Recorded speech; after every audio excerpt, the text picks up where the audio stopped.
We got writer, book author, and artist Michael A. Harper in the building. He's from Memphis, Tennessee. Got all kinds of talents. You know what I'm saying? So we gonna dive straight into it. Let me see. Y'all really want to hear this too. So Mike, give us some background on you. How you grew up. You know what I'm saying? You know some of that good stuff. Let everybody know about you. Okay, man. Well, as you know, we've been knowing each other like since day one. Right, man, what? Yeah. Hey, man, homegrown. Yeah, day one. Memphis. Let's see. Memphis, Tennessee, man. Homegrown.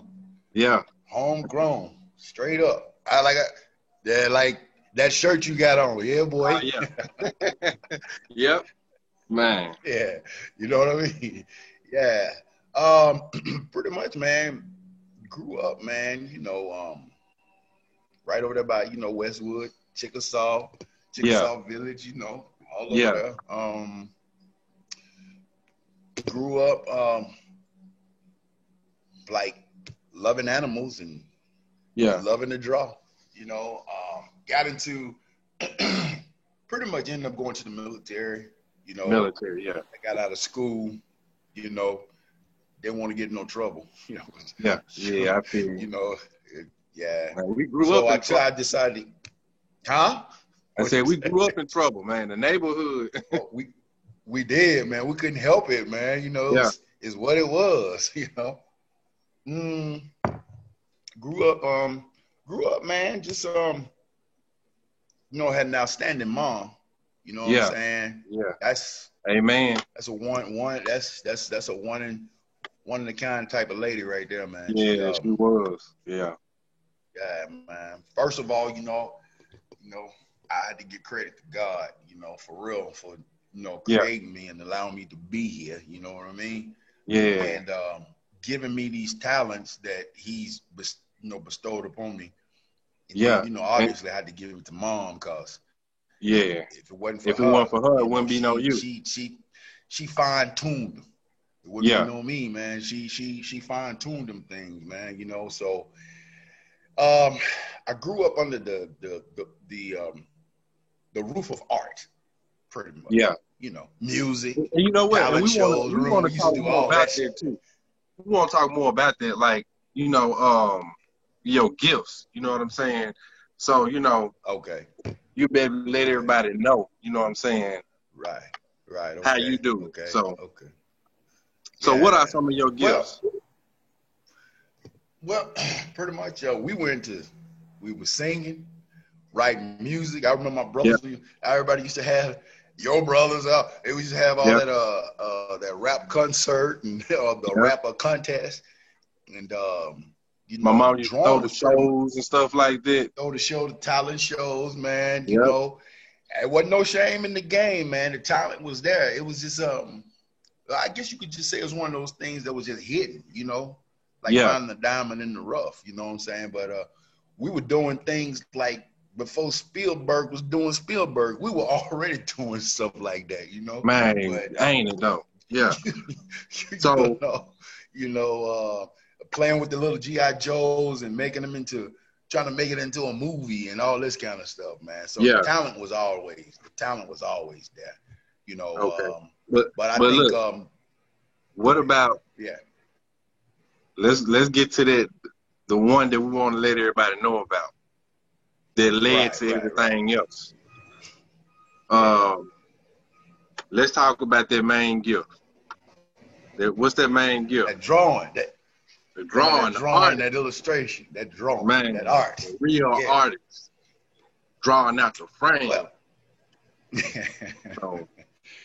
I guess what I want to say is, like, when I was saying that about my mom's, she pretty much she didn't limit us. So I guess when I was talking about all the art, she didn't limit us, but the main thing was about drawing. And you know how most of the time you would get in trouble if you were a child, as when you wrote on the wall. Mama was like, "Go ahead, what you gonna draw?" And it was more of a, she allowed us to express ourselves in more ways, Yeah. you know, especially that we have a lot, we grew up, we didn't have no money, you know what I'm saying? So the imagination was straight from the big. bottom. Yeah. Straight from the bottom, man. You know, and so she just took that, man, and she said, hey, you know, don't limit yourself on this, you know? And I appreciate that, because we were able to just draw whatever all on the wall, and, you know, it fine-tuned the imagination, man. And before you know it, man, I mean, we just, I don't know. I don't even know how to say it, man. You know, it's like one of them things that you just can't really put a descriptive word to it. It's just, it came. And it really, it's, you know, when you get other people coming up, not that you're looking for that kind of glory, especially at that age, you know, you're not thinking about that. You're drawing because it's fun. Yeah. You get other people that say, hey, man, you did that? Hey, can you draw this for me? I'll pay you $5. You know? So, and that's where the hustle come in. Yeah. That's when like, hey, I can make money, you know, but yeah, that's where it came in, man. And I had to give thanks to her 100%, man, for that, you know, and I was always that curious kid, man, and I never let grass grow up under my feet. I've never been that kind of person. So I took it to the max, you know, and so with her help, man, that's where I ended up at, man. Ended up just drawing. And drawing led to something else, something bigger. You being able to paint this picture for other people. You know what I'm saying? So when did you find out that you could draw? At what age? Maybe about the third grade. I want to say around the third grade. You know, it kind of pretty much like back as far as you can remember. Yeah, back as far as I can remember, when people start saying, wow. And you're like, huh? Like how did you do that? And it's like, I don't know. I just draw what I see. And you know, that's kind of a special gift when you really look at, when you're able to take what's in your head and transfer from in your head to your hand and on paper. Yeah. And little did I know that was going to end up pushing me into this direction.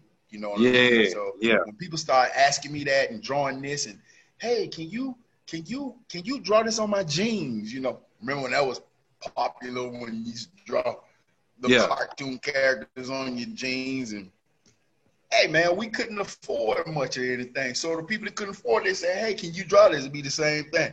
Yeah. You buy it at the mall. You know? Yeah. Struggle was real back then. But yeah, man. So that's when I kind of knew is it.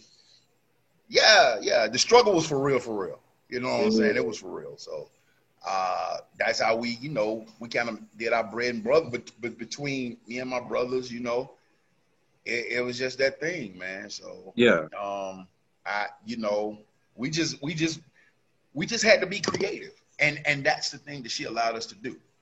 Yeah, be creative, and so I continued in it. And for me, it was more of a therapy. It was more of a hobby therapy kind of thing. Okay, you know what I mean? So with you being able to draw like that, what did that lead to you doing? You know what I'm saying? These illustrations and things that you're doing, you know, to like, what did it do? I guess for me, man, it's I've always been the person that liked I loved animation. Now I could do the realistic, and I could do the still paintings or the still drawings. I could do that, but my love for animation I was fascinated by that. It was cool how you could make caricature tours and twist a real human and make it into something else. I was just blown away by Walt Disney, Donald Duck, you know, Bugs Bunny, just all the Looney Tune characters and all that stuff. I mean, even though I like the Marvel comics and Spider-Man stuff, but I was more into the more of the other kind of characters, like the Disney kind of characters. Yeah. So that was just kind of fascinating for me, you know. So with that being said, you know, I just kind of took that and kind of ran with it, you know. I guess kind of like I would just draw cartoons of everything of everybody. I would just draw just to see if I could do it, you know. Just doing it. After a while, it becomes like it just becomes second nature. Yeah. So that's why I ended up at. Okay, so this drawing, it led to you writing a book, actually drawing and writing the whole book. You got your own book. He's from Memphis. Yeah. He's an artist, a writer, and he also has a kid's book, a children's book that he's written. So what's the name of that book? It's called Big Boot and the Dream. Now, Big it's Boot a and the Dream. series. What's the name of the series? The series is called The Cornbread Kids. And that's what it came. So, and a Z on the end, not an S. So it's The Cornbread Kids with a Z. Kids with a Z, not an S. Okay. Yeah, not an S. And basically what it entitles, the way I came up with that idea was just based off of the Cornbread Kids was pretty much, I just remember, you remember them sweet cakes? Now I remember my mom used to make these sweet cakes all the time. Yeah. They call them tea cakes. Yeah. You know, and whoever came up was like, oh, you know, they wasn't really a cake, but it was cornbread, sweet cornbread, pretty much. You know, remember back in the day, we used to eat the sweet milk and the cornbread or cornbread and milk. I mean, you know, when you ain't had nothing, you invented, you came up with something. So you know, that was you improvise, and that was Mama way of doing her things. And instead of us just looking at like, oh dang, we gotta like the manna, you know, we gotta eat this for 40 years, you know. Yeah. We looked at it more like, hey, this is what it is, you know. And so the idea kind of came, it kind of struck me. I was watching my kids. So I had my 2 young kids at the time. And, you know, when you know how they interact with each other. And I was just drawing. And I drew my kid, you know, on a big wheel. And I remember when I was in the military, the first sergeant came up and, you know, he visited. We're pretty cool and everything. And he came out, he was like, my son had on my boots. Yeah. My combat boots. Yeah. And, he walking around, he had to be like, I want to say he was like 4 or 5 years old. So he just made the joke. He was like, yo, Mike. He said, hey, when little Mike grow up, he go to the NFL. You know, everybody had that dream. Well, he go to the NFL. Yeah. You know, we don't call him Big Boot. And for whatever reason it was, it just kind of stuck with me. We just laughed about it, but it just stuck with me. And I don't know, man, my brain ain't just like the normal person. You know, I'm always looking at things like in a different way, you know. And so with that being said, I said, man, that's kind of cool. So I drew him with some boots, with the boots on. I drew him with the boots on. And so that's what gave you the idea. You know, that's what kind of came with the idea. Now, I was into like all the children's groups that were on television, such as like what was the Kids Next Door, Cabbage Patch Kids. Now I ain't gonna say I just watched it, but I was just it was kind of cool how they organized it together, you know. And so I was like, man, you know, us growing up, you know, and being where we've been, and we were all together, you know, and stuff like that. So we always was in our own kind of gang, you know. We all experienced different things. My brothers, you know, people that I grew up with, people I knew. And I just started thinking about that. And I said, man, it'd be cool just to have a little group, you know. Yeah. I always had this thing about different races. You know, that's just me. You know, we ain't never been raised on this thing about color, you know what I mean, in reference to the prejudice or races. And, you know, I don't want to get too far in that, but that's just where it kind of stemmed from at that moment. And it was like, if I could just get all kind of different races, creeds, background, whatever, and especially being where I've been and seeing what I've seen throughout the world, and put it on paper and draw these characters, different personalities and stuff like that. So I was torn with that idea. And then I was like, well, I don't even know what I would call them. And then I started thinking about Mama Cornbread. For whatever reason, man, it just hit me. I said, Cornbread Kids. I said, Mama Cornbread. The Cornbread Kids. And it just stuck. I mean, it's just one of the things that just came to my head. You know what I'm saying? And I just went with it from that point, man. That was it. But nothing else. No, you know, I guess maybe in a way it was like in a respectful way, you know, like, hey, this is a part of me giving reverence back to Mama, you know, At the time, you know, it's like, hey, this would be cool for mom. You know, hey, mama, cornbread. I named my group after that, the Cornbread Kids. But that's where that came from, man. That's where that came from. At what point did you decide that you wanted to actually write the book? It just kind of went hand in hand. To be honest, it was more like I had the drawings and, you know, hey, what if I drew this into a character? It just kind of came together, and I just said, hey, you know, and I because I would always write little stuff down that my kids would say and draw little sketches of them, which I still got these sketches. They in storage, but I got sketches from when they were young. You talking about over 20-something years ago. Yeah. I'm telling my age, but anyway, you know. What did other people think of you being a writer or a book author? You know, family member, friends, you know, what did people think about that? You know what I'm saying? You actually writing a book, being an author. Well, like I said in the beginning, it wasn't one of them things that, you know, I just decided, you know, that I was like, oh, I'm finna write a book. I was writing, and I put the pictures together, and well, as time went by. Now I want to be clear on something. It stalled out. You know, life comes. So all kind of stuff. Yeah. You know, I didn't try to pursue it at that point. But when I became a police officer, and then I ended up working in the school system, and I think for me, that reinvented and re-sparked that whole fire. I ended up in a school with like over 700 students. 90% of the kids were African Americans, and I saw a lot of things. And just taking that experience that I had, like from the military, and seeing little parts, and actually sitting down and talking to these children and talking to these kids.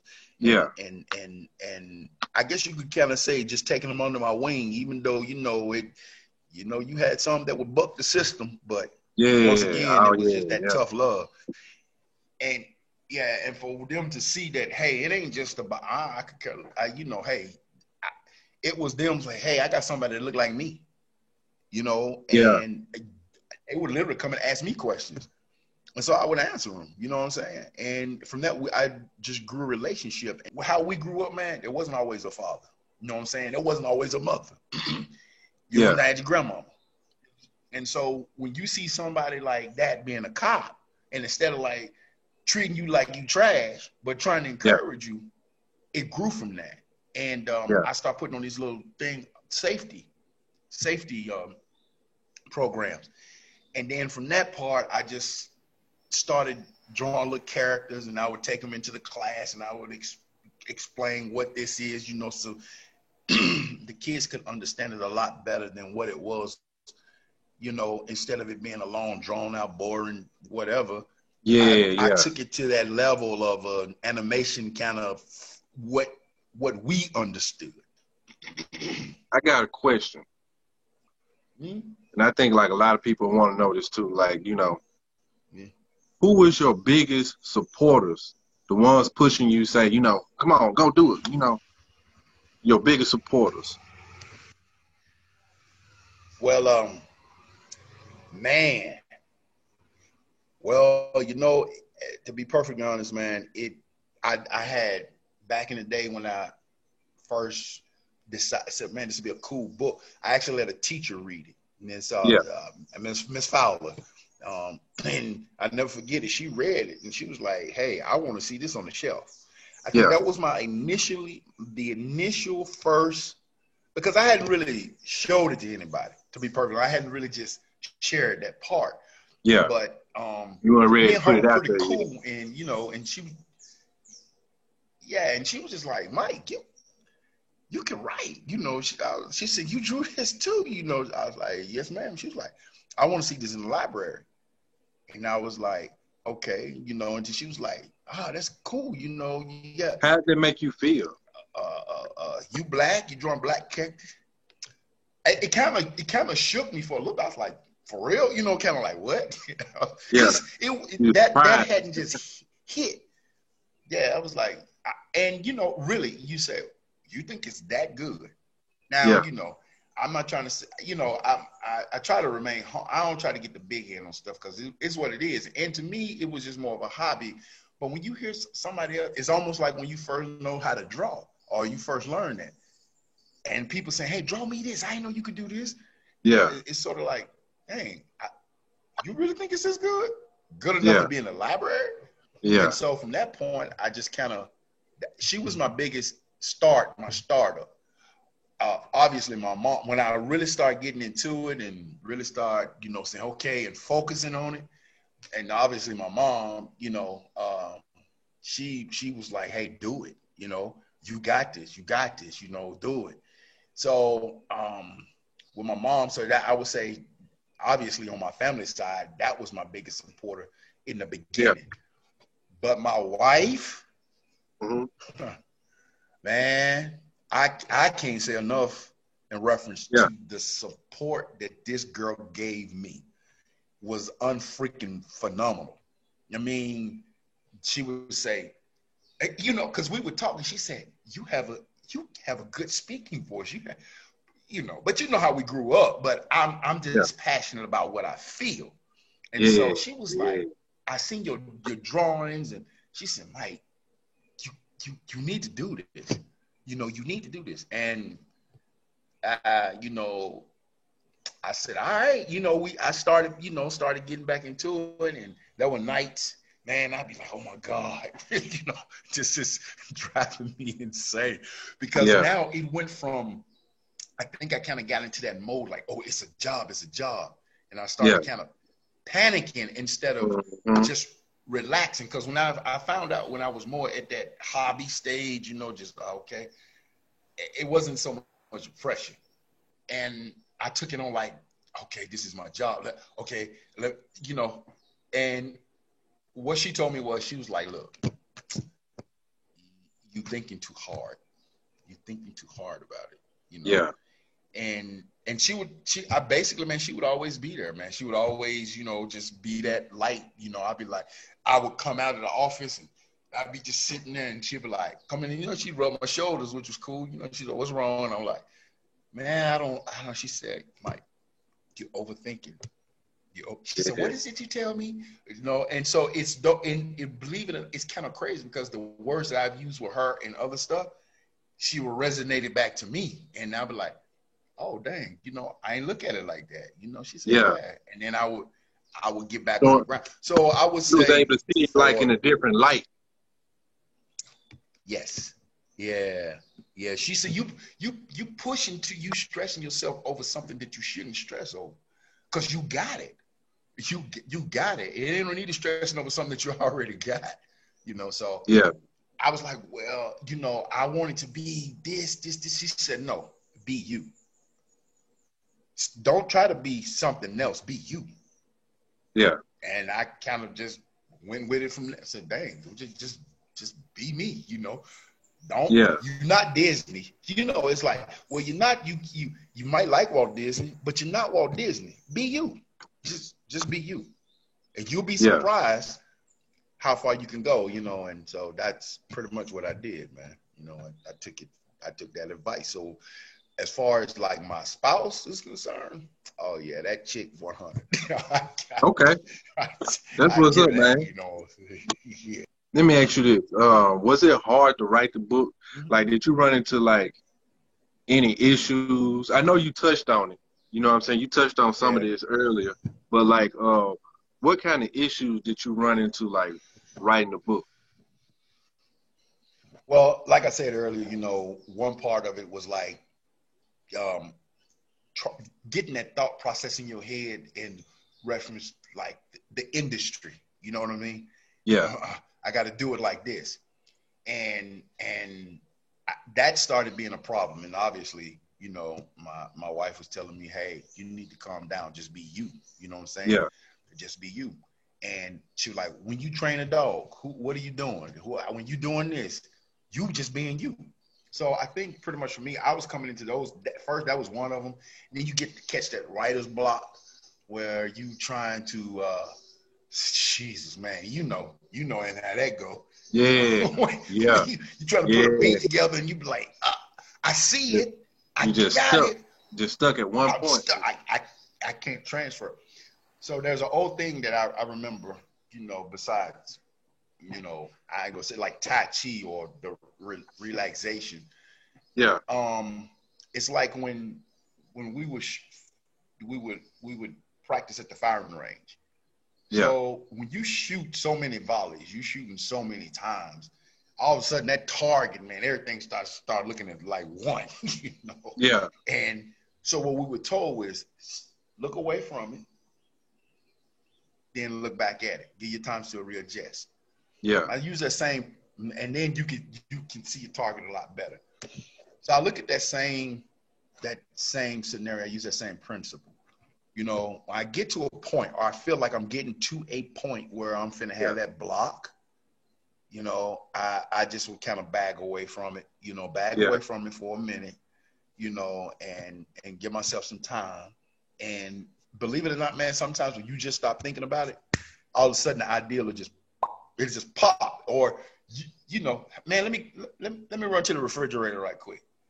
By the time you walk in the room, you start talking to somebody else, and somebody will say something, or you may hear something, and you be like, hey, bam, there it is. So I always, you know, I learned not to overthink it, or when I get to that part, just stop, just don't go no further, you know. And even though sometimes, you know, if you have that drive, you know, you want to keep pushing, but then, man, sometimes the more you push on it, the worse it's gonna get. So sometimes it's best to back away. So that's what I do for me. That was my biggest thing, you know, just the writer's block part, you know. Okay.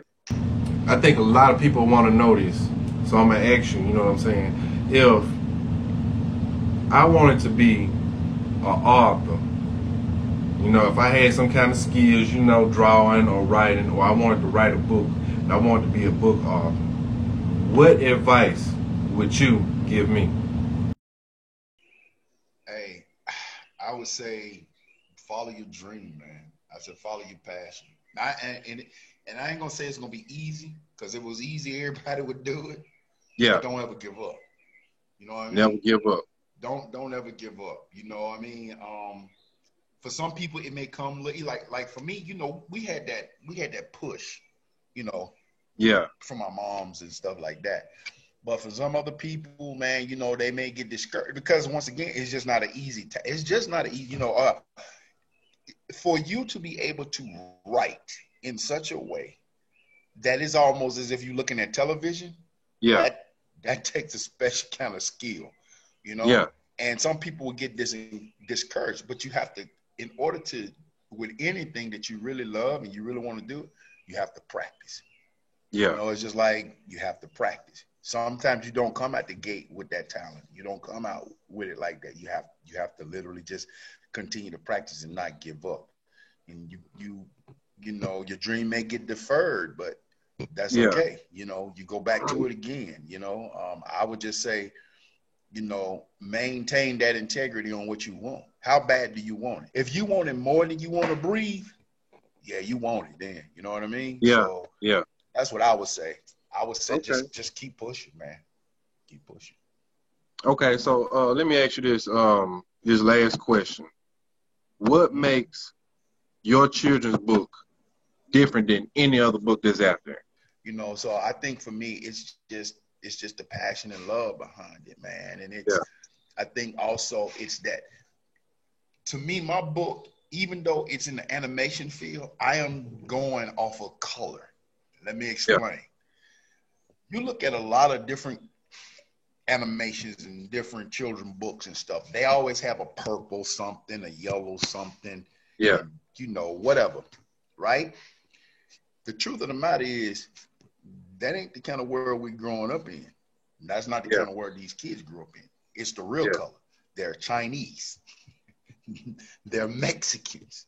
They're whites. They're black. They're African. And so I'm just addressing the kids for what they are, not on that fantasy side as a reference to, okay, this is a brown aardvark or this is a purple whatever. Yeah. You know what I'm saying? So to me, I think my book is different because I am actually addressing those particular issues that's actually dealing with what you actually see. And not you know, some people, like, for instance, you got certain things like what's the girl that will talk to the stuffed animals, Dr. McStuffin. You know, it's cool. Yeah, that's all right. But once again, when you think about it, when you think about it, it's all about programming, right? Kids don't go to the school to talk to a stuffed animal. When they getting bullied, they ain't getting. And I get what you're doing, but why not just really put it out there for the real hard facts? Let's not sugarcoat it. I don't want to make it soft because we don't live in a soft world. They need to understand exactly this is what's going on. So to me, my book is different because it actually is going to go with the actual color and races of people, not not Lucky Charms or whatever you want to call it. I'm just saying the different. But I'm actually doing with the actual different people. So I think that's in the way how I feel my book will be a lot different. You know what I'm saying? So that's how I feel about it. It's gonna be real. It's the truth. That's just what I feel. Yeah. Where can they find this book? Yeah, you can find it now. It's on Amazon. And it's up under the title Big Boot in the Dream. Big Boot in the Dream. It's like Big Boot in the Dream. It's once again, it's a kid series. This is the first book, so there are going to be other books after this. And these books are going to address pretty much everything. We talked about it before. Key latch kids. What do I do if I find a weapon or find a gun or those questions about being bullied, because it's not just the bullying now. It's not just say in person. It's also internet bullying, or it's just because I look different, or even with kids that have cancer, because I've seen this before where kids pick on another kid because he has cancer because he has no hair. It's because he went through chemotherapy, and man, this kid looks different, and you making him feel worse, and he actually gonna die.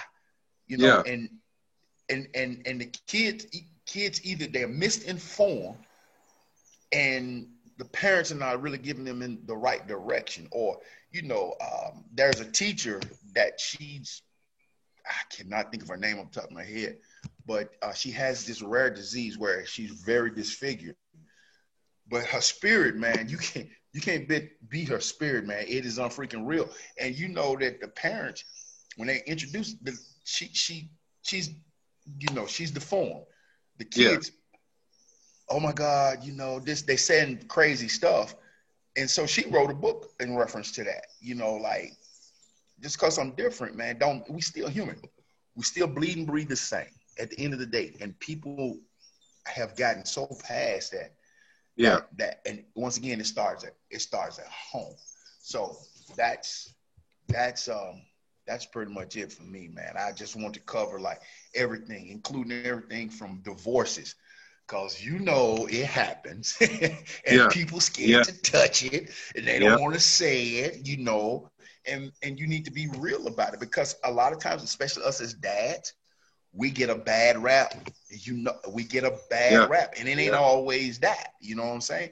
So they need to see it from both sides. Now I'm talking everywhere from divorce, death, whatever, man. It's those naked, raw things that we need to talk about, because if your kid can play Call of Duty, you can talk about everything else. You know what I mean?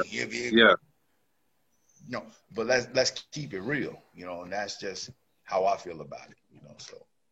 Okay. So that's what my book is going. There you go. The Cornbread Kids. And the name of the book? Big Boot and the Dream. Big Boot and the Dream. People, hey, help a brother out, It's a good book. It's a black author, a black illustrator. From Memphis. And from I'm Memphis, covering Tennessee. just from Memphis, homegrown, representing the M-Town, Yeah, South Memphis. South Memphis. Yeah, man. Hey, I'm just trying to do something different, man. And it's just about freedom. It's about freedom, man. Being able to, the freedom just to be able to express yourself. You should be able to do that. Okay. That's just where I'm at, man. Yeah. So there we go. Michael A. Hopper, book author. That's me. The Cornbread Kids. Cornbread Kids, baby.